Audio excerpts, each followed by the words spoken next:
Assalamualaikum warahmatullahi wabarakatuh. Pada kesempatan kali ini, saya akan membawakan kisah misteri dari narasumber. Seperti apa kisahnya? Langsung saja, mari kita simak ceritanya. Pukul 4 dini hari, terlihat seorang parubaya tengah bersiap-siap untuk memulai bekerja. Suara langkah kaki dan gesekan bajunya membangunkanku yang tengah tertidur di ruang tengah. Yang semula TV di depanku menyala, kini telah padam. Kufokuskan mataku untuk memastikan itu adalah Pak Deku. Ya, tadi malam aku menginap di rumah beliau karena ini adalah momen lebaran hari kelima dan rumahnya cukup jauh. Jadi aku memutuskan untuk menginap. Di desa hari raya tidak hanya cuma 1 atau 2 hari saja. Hari raya di sini berlaku hingga H+7 dan dilanjutkan dengan hari raya ketupat. Jadi tradisi makan ketupat tidak dihidangkan pada hari pertama lebaran. Kami tinggal dalam satu kabupaten, namun berbeda kecamatan, dan jaraknya lumayan jauh, sekitar 1 jam perjalanan. Ya, kami tinggal di Banyuwangi, kota yang sangat indah, kota yang dijuluki dengan Sunrise of Java. Kota ini terletak di ujung paling timur Pulau Jawa, yang menghadap langsung ke Selat Bali. Kota ini juga pernah dijuluki dengan kota santet. Yang menjadi seram di sini, kota ini juga pernah dijuluki dengan kota santet. Ini bermula dari kejadian bertahun-tahun lalu tentang pembantaian dukun santet. Bahkan konon katanya hanya dengan membayar 5.000 bisa untuk menyantet orang. Dan dari sinilah kisah ini bermula. Setelah memakai jaket, Pak De hendak keluar dari rumah dengan melewati ruang tengah. Dengan perlahan kesadaranku yang mulai pulih, kusapa beliau dengan malas. Pak De mau kemana, Pak De? Tanyaku dengan menggaruk-garuk kepala. Pak De mau nyari pakis di kebun, sekalian mampir ke sekolahan. Oh alah, ya sudah Pak De, hati-hati ya. Di tengah pagi buta ini, dia pergi ke kebun. Mungkin juga untuk memaksimalkan waktu, karena biasanya jam 8, saudara-saudaraku dari luar kota, mereka akan datang. Ya, mungkin memang terlalu pagi, namun itulah tradisi keluarga kami. Pak Deku juga seorang tukang kebun di sebuah sekolah dasar yang sekarang dedikasinya telah menjadi pegawai tetap. Beliau orang yang sangat ulet dalam bekerja. Bahkan di hari raya kelima ini, sekolah masih libur. Pak Deku masih sempat menengok sekolah, walau sekedar mengeceknya. Pak Deku mempunyai 2 orang anak. Anak pertamanya perempuan, sebut saja Mbak Endang, dan adiknya Mas Anto. Mbak Endang ini sudah berkeluarga, dan Mas Anto beliau masih bekerja di sebuah pabrik. Istri Pak Deku ini, sebut saja namanya Bu Desri, dan sebut saja Pak Deku Pak De Sukarman, atau Pak Eman, sebutan akrabnya. Acara pada hari itu sangatlah ramai. Sanak saudara beliau hadir berkumpul hingga tidak terasa waktu telah sore dan sang surya hendak kembali ke peraduannya. Kini aku terlalu sore untuk pulang dan malas juga kalau kemalaman di jalan yang medannya cukup ekstrim. Jalanan aspal yang lama tidak terawat telah mengelupas dan menyisakan batu-batu yang cukup besar. Daerahnya pun dikelilingi dengan kebun kopi yang jarang orang lewat ketika malam tiba. Suasananya mirip sekali dengan film horor. Malam itu setelah makan malam, dengan menu yang sangat sederhana dan sisa-sisa makanan yang dihidangkan untuk acara tadi siang, juga masih ada dan terasa hangat. Mungkin karena telah dihangatkan oleh Bude. Sepiring penuh nasi dan lauk telah habis kusantap. Malam ini aku putuskan untuk tidur lebih awal di kamar Mas Anto. Aku tidak mau melewatkan malam kedua di rumah ini dengan udara pegunungan yang menusuk tulangku. Lama aku pun terlelap hingga udara yang dingin membuatku menjadi peser. Rasa ingin kencing yang teramat sering. Kutatap jam dinding di kamar Mas Anto yang kini menunjukkan pukul 1 dini hari. Aku melangkahkan kakiku dengan terburu-buru karena letak WC-nya berada di belakang dan terpisah dengan dapur, membuatku sedikit takut untuk melakukannya.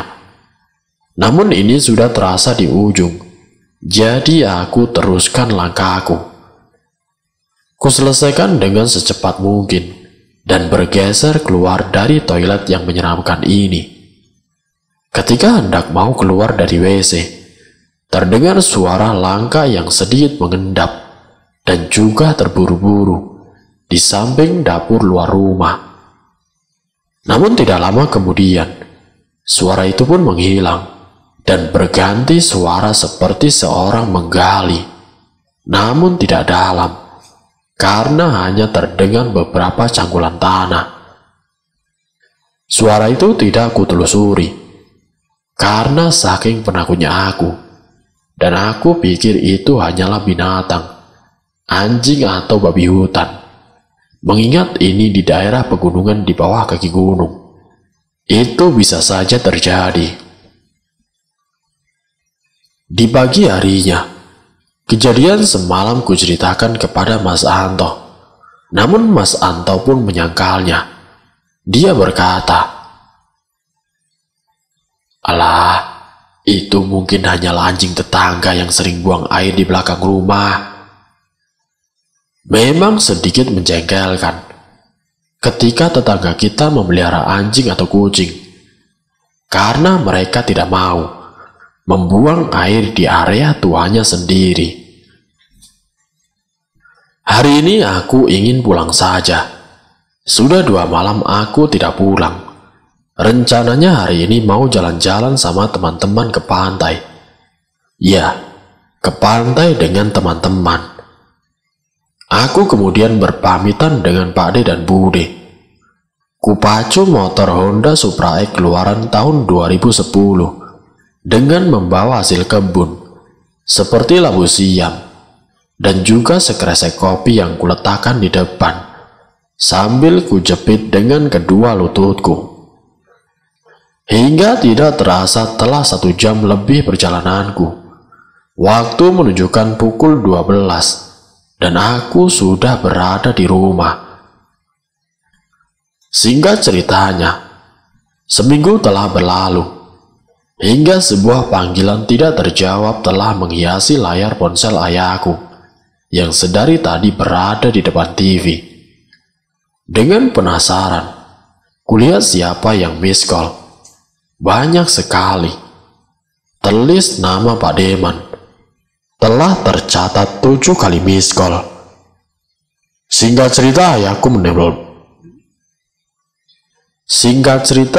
menelpon balik dan membawa kabar yang buruk bahwa Pak De telah sakit. "Besok Pak Demu mau kesini ke Mbah Putri." "Loh, katanya sakit. Kok bukannya ke rumah sakit malah ke rumah Mbah Putri ya?" "Ya, nanti tak kasih tahu," balas ayah dengan sedikit khawatir. Terlihat ayah sedang berbicara cukup serius dengan ibu. Terlihat sesekali wajah ibu yang kaget, hingga ayah telah selesai bercerita. Naluriku yang kepo lantas membuatku penasaran. Kupuaskan rasa ingin tahuku.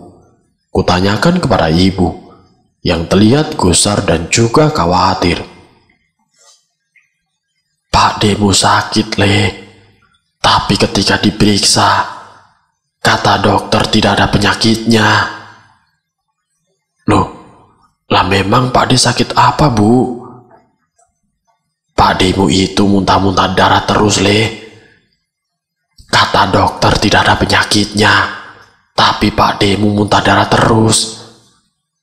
Kata ayahmu Pak D sering tidak sadar, seperti orang melihat hal-hal yang tidak wajar. Lama aku berpikir, gerangan penyakit apa yang menimpa beliau? Mungkinkah ada seseorang yang telah tega dengan mengirim santet ke Pade? Lebih dari setengah jam pertanyaan itu berkecamuk di dalam pikiranku.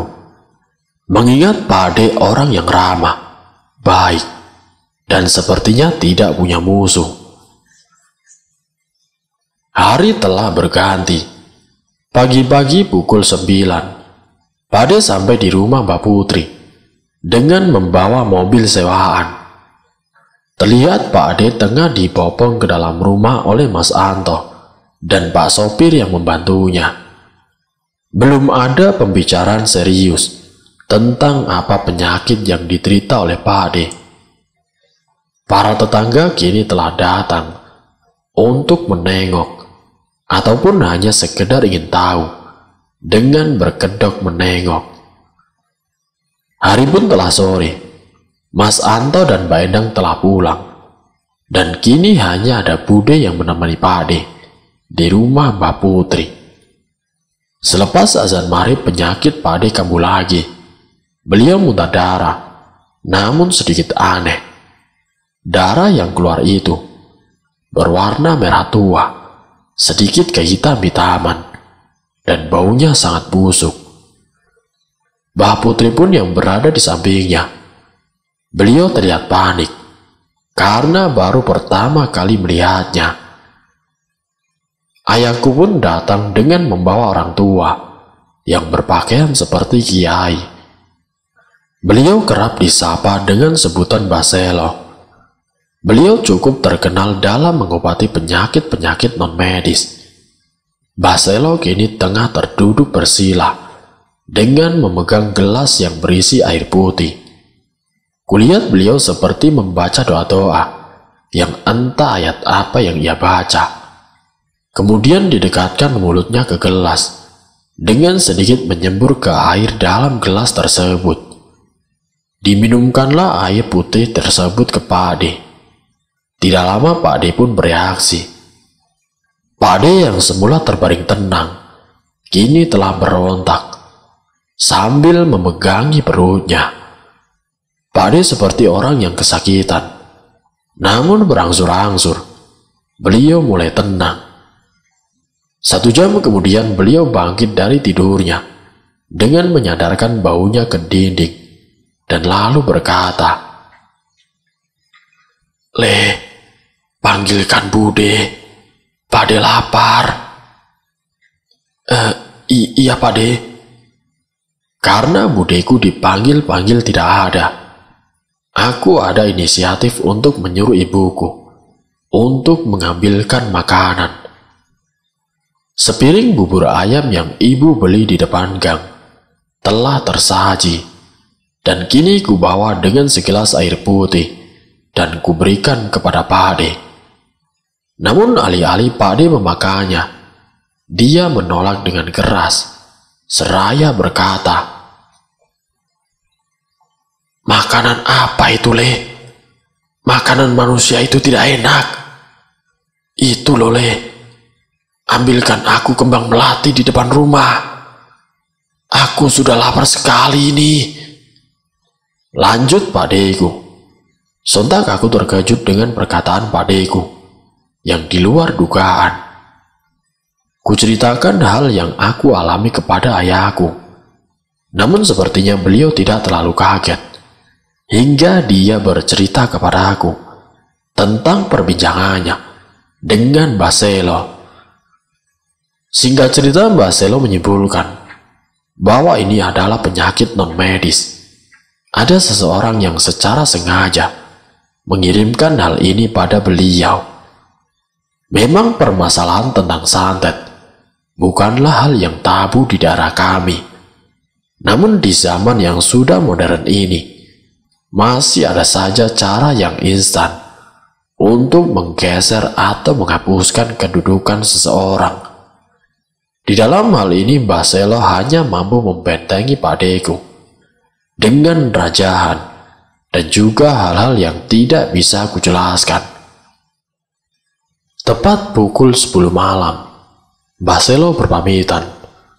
Mbah Selo juga berpesan untuk mendatangi kerabatnya yang berada di luar kota, karena dinilai beliau lebih berpengalaman dengan hal semacam ini. Esok paginya semua berjalan seperti biasa. Tidak ada yang aneh pada padeku. Pagi itu juga, ayah dan Pak Legito berangkat untuk menemui orang yang dimaksud oleh Mbah Selo. Hampir sehari mereka pergi, karena mungkin memang letaknya yang jauh di luar kota. Pukul 5 sore, ayah dan Pak Le pulang bersama seseorang yang tidak kukenal. Beliau mengenakan pakaian selayaknya orang biasa. Tidak seperti ada unsur klinik atau embel-embel yang terlihat seperti dukun atau kiai. Beliau turun dari mobil dan langsung mengobati Pak De yang tengah tertidur. Hampir setengah jam beliau melakukan ritual dengan membaca doa dan memegang perut Pak De, dan alhasil Pak De kembali menunjukkan reaksinya. Seketika Pak De muntah darah. Namun kali ini, ada yang sedikit berbeda. Darah yang keluar, terdapat beberapa paku dan silet di dalamnya. Aku ngilu melihatnya. Kupalingkan wajahku, karena tidak tega, dan aku sedikit takut. Selepas pengobatan itu, sebut saja paranormal itu dengan sebutan Ki Ageng, berpesan bahwa harus ada yang mengambil benda yang dijadikan sebagai perantara datangnya santet tersebut. Ki Ageng pun menjelaskan di mana letak persisnya benda itu tertanam. Segera dihubunginya Mas Anto yang berada di rumah Pade untuk segera mengambilnya. Kurang lebih 2 jam, akhirnya Mas Anto pun telah datang dan membawa kantong kresek yang entah apa yang ada di dalamnya. Mas Anto menceritakan benda ini terkubur di belakang rumah di samping dapur dengan ditindih batu seukuran kepala. Ki Ageng yang semalam juga menginap di rumah Mbak Putri karena pengobatannya belum selesai. Kini beliau memerintahkan untuk menyiapkan perapian untuk membakar benda itu. Karena penasaran, Mas Anto pun membuka bungkusan kresek yang penuh lumpur tersebut. Alangkah kagetnya Mas Anto melihat bungkusan yang dibukanya berisi pocongan kecil yang di dalamnya terdapat potongan rambut dan silet. Juga tercium bau busuk yang berasal dari bangkai tikus yang sudah berbelatung di dalamnya. Dengan segera, Ki Ageng langsung menyuruh untuk membakarnya. "Cepat bakar bungkusan itu, nak. Kalau sudah, nanti tolong saya carikan kembang setaman dan air dari 7 sumur yang berbeda," pinta Ki Ageng. "Iya, Mbah," jawab Mas Anto. Mas Anto pun bergegas mencarinya. Aku tidak tahu ritual apa yang akan dilakukan oleh Ki Ageng. Kami hanya mengikutinya saja dengan urutan-urutan yang telah Ki Ageng persiapkan. Sore itu kami berkumpul Terlihat Mbah Selo pun juga hadir dalam ritual yang akan dilakukan. Ritual dimulai dengan Ki Ageng yang membacakan beberapa surat Al-Quran, seperti Anas dan juga Al-Falaq, serta tidak lupa dengan Al-Ikhlas. 1 jam lebih ritual itu berlangsung. Di penghujung ritual, Ki Ageng berbicara bahwa orang yang mengirim santet ingin menggantikan posisinya sebagai tukang kebun di sekolah tempat ia bekerja, dan juga tidak senang dengan kebahagiaan yang tengah menghampiri keluarga Pak Ade. Beliau juga berkata bahwa santet ini akan kembali kepada pengirimnya. Kalau si pengirim tidak sakit, pasti dia akan menjadi gila. Singkat ceritanya, keadaan Pak Ade berangsur-angsur pulih. Namun beliau tidak bisa pulih seperti sedia kala. Beliau juga keluar dari pekerjaan tukang kebunnya karena fisiknya tidak mampu lagi. Hari-hari dilewati dengan semestinya. Beberapa minggu setelah pulih, akhirnya Pak Ade pulang ke rumahnya. Setelah sekian lama beliau tidak pulang ke rumah. Setelah kepulangannya, beliau mendapatkan kabar bahwa istri Pak Moyo tetangganya kini menjadi gila. Beliau gila setelah pulang dari pasar yang tiba-tiba mengamuk dan berteriak-teriak tidak karuan. Mungkinkah itu ada kaitannya dengan Pak Ade? Keluarga Pak Ade tidak mau berasumsi yang macam-macam tentang hal itu. Kini kesembuhan Pak Ade membawa kebahagiaan tersendiri bagi keluarganya. Namun ini menjadi awal dari sebuah hal baru yang tidak pernah diinginkan. Pasca kesembuhan yang beliau rasakan, kini keluarga beliau mulai diselimuti kebahagiaan. Perekonomian keluarga yang berangsur-angsur pulih, hingga hasil panen dan ternak yang lumayan. Namun meski demikian, Pak Ade belum bisa menghandle segala sesuatunya sendiri. Beliau sekarang hanya bisa mengamatinya. Dan 2 bulan setelah itu, Mas Anto bertunangan dan menikah. Mbak Endang melahirkan putra keduanya. Terasa lengkap sudah kebahagiaan yang mereka rasakan.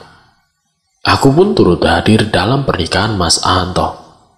Semua terasa seperti normal seperti sedia kala. Aku sempat berpikir, bagaimana seseorang dengan tega menyingkirkan orang lain hanya karena sebuah kedudukan kecil.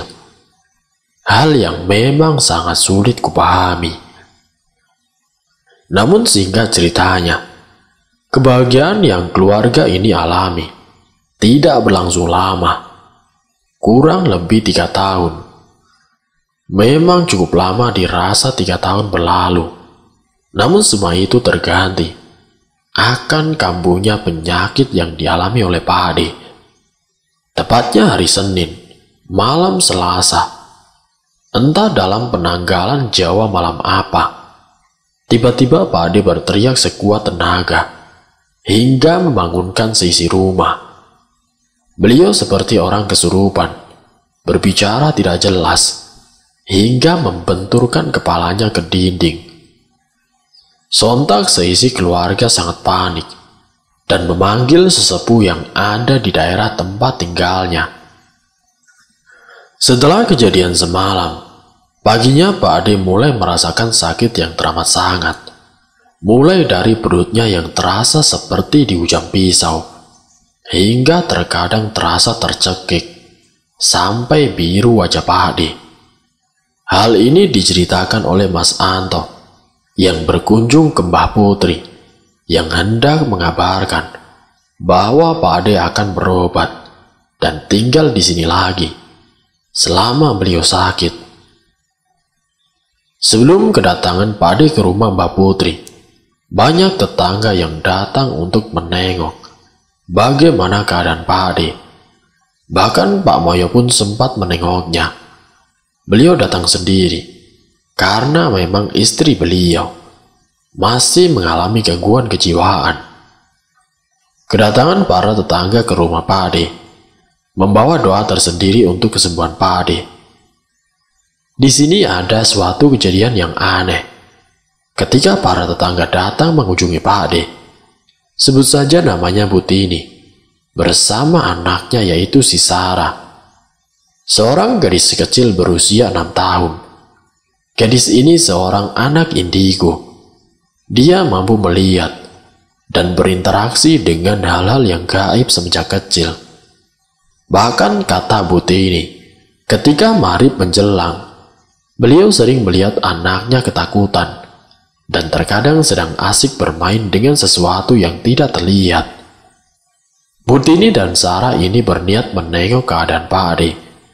Namun seketika sebelum masuk ke rumah, Sarah menangis meminta pulang. Dia terlihat seperti ketakutan.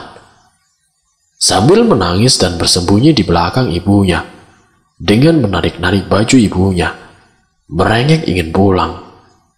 Sesaat ibunya bertanya, namun dia hanya menggeleng dan meminta untuk pulang, sambil menatap gawang pintu rumah Pak Ade yang terbuka. Hingga sampai rumah, isak tangis Sarah pun berhenti. Dia bercerita bahwa tadi di pintu ada makhluk yang besar, berwarna merah dan juga bermata besar.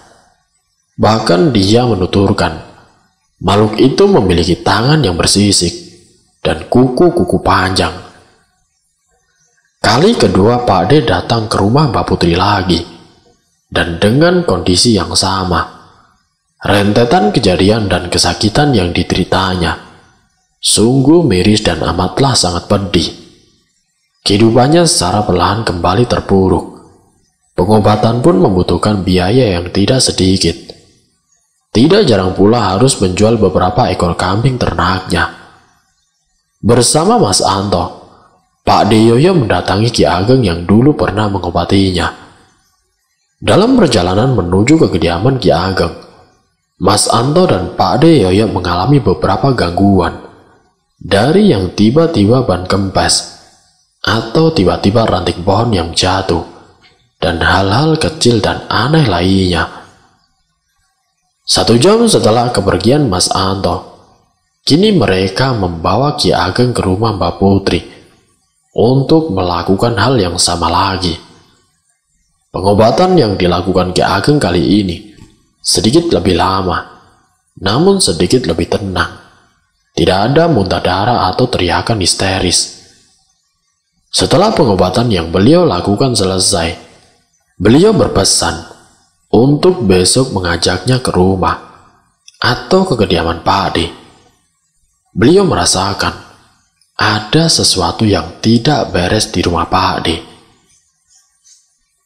Pagi pun telah datang.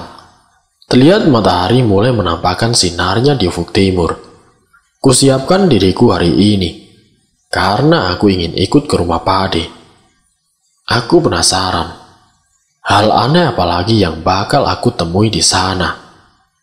Sempat aku berpikir akan ada benda-benda misterius, seperti yang pernah ditemukan Mas Anton. Lamunanku sudah melambung jauh, mungkin karena excited dan penasaran juga, hingga tidak aku dengar ayah memanggil-manggil dari balik jendela mobil bersama Ki Ageng, Mas Anto dan juga Pak Deyoyo. Hampir 1 jam kita berada dalam perjalanan dan kita tidak menemui kejadian yang aneh seperti yang dialami Mas Anto kemarin. Beberapa menit kemudian mobil berhenti di depan rumah Pak Ade. Sudah beberapa hari rumah ini telah kosong, ditinggal penghuninya karena mengungsi ke rumah Mbak Putri. Terlihat Ki Ageng menggeleng-gelengkan kepalanya, seperti melihat suatu hal yang tidak wajar. Aku hanya bingung, apa yang dilihat oleh Ki Ageng. Nampak beberapa tetangga yang tiba-tiba nimbrung, penasaran ingin melihat apa yang sebenarnya terjadi. Kita pun bergegas ke dalam, namun ada yang aneh. Ketika aku pertama kali membuka pintu depan rumah Pak Ade, Seketika itu aku merasakan hembusan angin semilir, tapi hangat seperti hembusan nafas. Ki Ageng pun langsung menasehatiku yang ceroboh. "Nah, jangan ceroboh. Nanti kamu bisa celaka." Memang kenapa, Mbah?" Tanyaku kebingungan. Pertanyaanku mendapatkan balasan dari ayah yang mengedipkan matanya untuk mengisyaratkanku agar tidak banyak bertanya. Kami berlima masuk ke dalam rumah. Saat sedang melintas ruang tamu, kudengar Ki Ageng menyeletuk. "Astagfirullahaladzim. Banyak sekali kiriman di rumah ini. Siluman apa lagi ini?" Sontak aku tiba-tiba merasa merinding mendengar perkataan beliau yang notabene aku adalah penakut. Di sini malah seperti berada di film supranatural yang menjelaskan secara detail di mana posisi, bentuk dan rupa para jin kiriman itu. Ki Ageng pun menuturkan bahwa di setiap sudut pojok rumah ini telah diisi makhluk-makhluk dari bangsa lain. Beliau menuturkan salah satu dari mereka ada yang berwarna merah dan bersisik, ada yang bertanduk, ada yang mulutnya lebar hingga ke daun telinga dan bergigi runcing-runcing, ada yang tinggi melebihi atap, ada yang memiliki ekor berwarna hijau, dan ada juga yang berbulu hitam lebat. Dengan penjelasan beliau membuat nyaliku semakin menciut.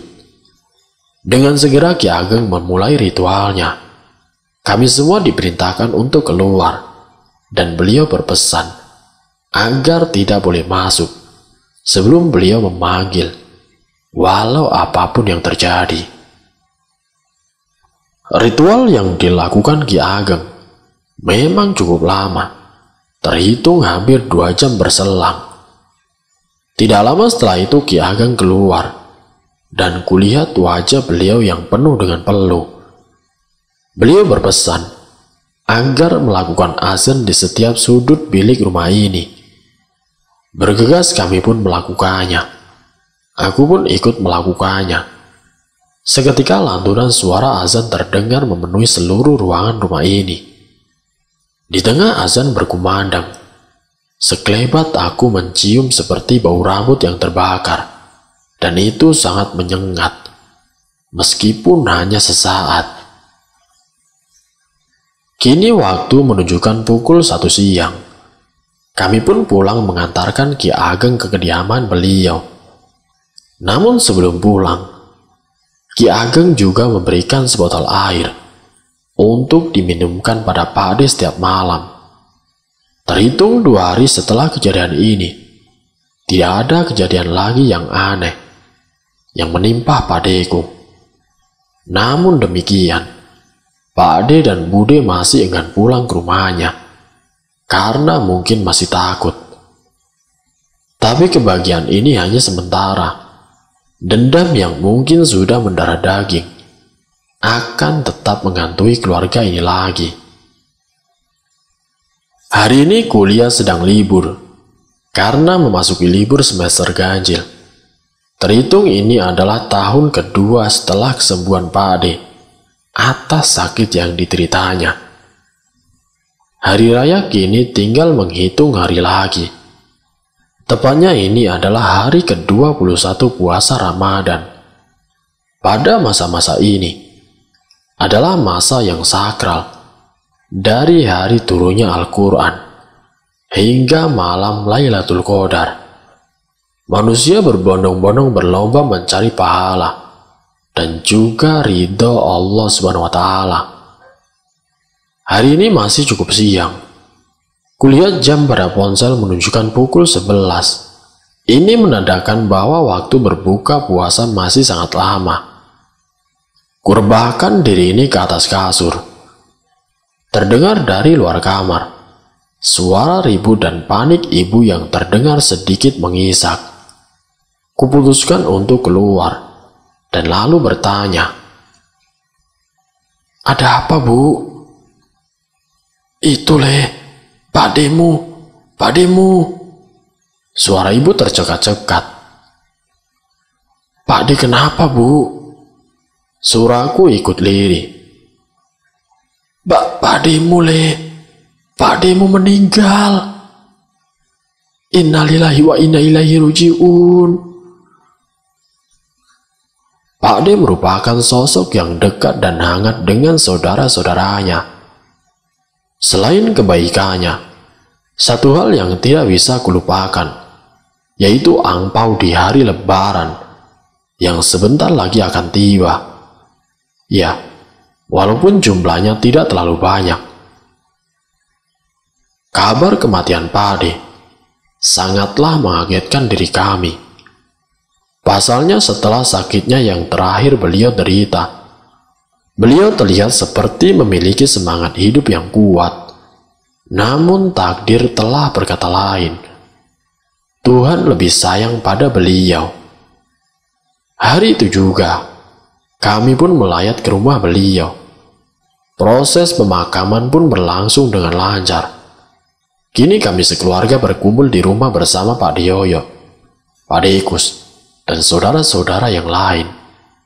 Menantu beliau pun yang notabene sebagai suami Mbak Endang, anak pertama Pakde, juga terlihat hadir.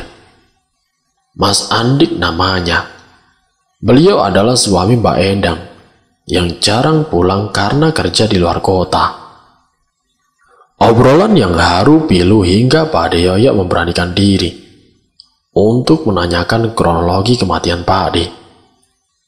Suasana menjadi hening sejenak hingga Mas Anto bertutur bahwa kejadian dimulai ketika sehabis azan subuh berkumandang. Almarhum kejang-kejang dan lalu muntah-muntah. Beliau sempat dibawa ke UGD puskesmas terdekat, namun mereka kewalahan hingga dibawa ke RSUD. Masih belum jelas kenapa. Situasi itu membuat keluarga panik hingga terlupa untuk menghubungi keluarga yang lain. Semakin lama Pakde pun muntah darah yang cukup hebat.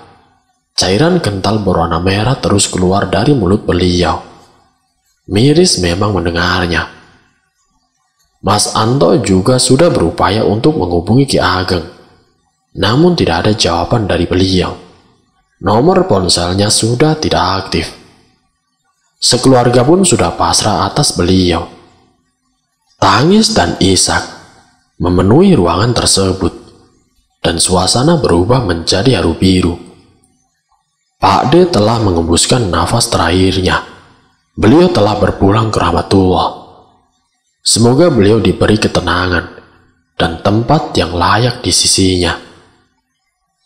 Kesedihan yang cukup mendalam dirasakan. Berharap apa yang menimpa Pakde adalah hal buruk yang terakhir. Namun setahun berselang setelah kematian Pakde, waktu yang tidak lama untuk menutup luka lama atas kepergian beliau. Hal buruk kembali menimpa keluarga beliau. Mas Andik yang tiba pulang dari luar kota. Beliau mendadak sakit. Singkat cerita, beliau menderita sakit yang cukup aneh. Dari ke hari, perut beliau semakin membesar, dan setiap beliau BAB, yang keluar lumpur berwarna hitam pekat. CT scan telah dilakukan hingga penyinaran X-ray, namun hasilnya nihil. Dan seminggu setelah sakit yang beliau derita, beliau pun mengembuskan nafas terakhir di rumah sakit yang sama dengan kematian Pakde. Tangis kini terdengar kembali. Ruangan tangis mengiringi kepergian beliau. Tahlil bersahutan, dan kereta beroda manusia mengantarkan tubuh yang tidak berjiwa ke tempat peristirahatan terakhir. Mas Andik pergi meninggalkan seorang gadis balita. Dia bernama Sarah. Ini dendam ataukah takdir telah merenggut sosok ayah dari seorang balita yang belum mengenal apa itu sebuah kehilangan keluarga. Menjadi yatim bukanlah suatu keinginan Sarah. Namun apalah daya, garis telah ditentukan. Mbak Endang kini menjanda, menanggung semua beban berat kehidupan di pundaknya. Dalam cerita ini, semoga menjadi sebuah teladan dalam menjalani hidup di dunia. Kita harus senantiasa menghormati dan menghargai orang lain. Jodoh, rezeki, maut telah tertulis baginya. Kita sebagai manusia haruslah bijak dalam menggapai semua itu. Wassalamualaikum warahmatullahi wabarakatuh.